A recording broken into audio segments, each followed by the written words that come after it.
Hey everyone, Dhruv Bhutani reporting live from the Mobile World Congress, and we are here at the LG booth where we're checking out some of the new devices from the L series.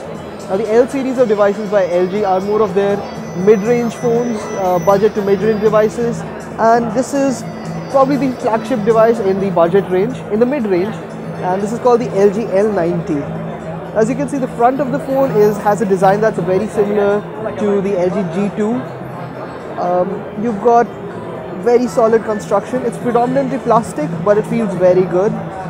Unlike the L70 and the L65, the back is made of a smooth but matte finish material.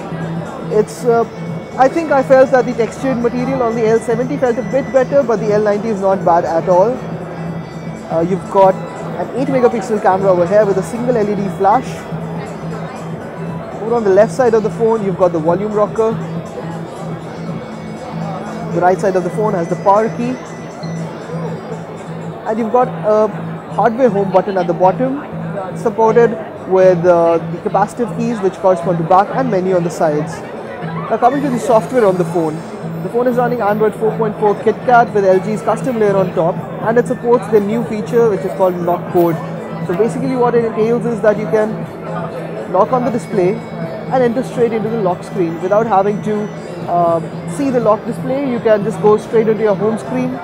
While this works straight from the lock screen as well, you can also tap it open and you can set up your own pattern for this.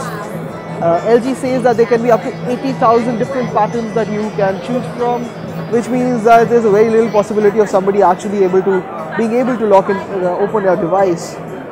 It's got LG's custom interface layer, which we've seen on the G Pro as well. It's not the prettiest layer that we've seen, but it's very feature rich. And at the top of the phone, you've got a 5 megapixel camera. The display is 4.7 inches. It's an IPS display with a resolution of 960 by 540. That's a QHD panel. It's very vibrant. It's got good viewing angles. It could be a bit sharper if you'd have liked a 720p display, but this is not bad at all. A very interesting feature that LG has carried over from the G Pro to the L70 is that this phone, as you can see over here, it has an IR blaster. Yes, you can use this phone to control your gadgets. You've got the quick remote application here that you can use to set up your TV, your DVD player, your Blu-ray disc player. Set it up as a remote, and then you can control the device straight from your phone itself.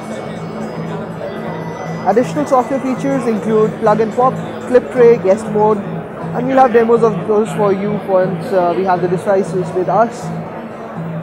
That's the LG L90. We think that this phone should make its way over to India soon enough, and we'll have more coverage for you then. If you enjoyed the video, please do hit the like button and don't forget to subscribe to our YouTube channel. This was Dhruv Bhutani with the LG L90. Thanks for watching.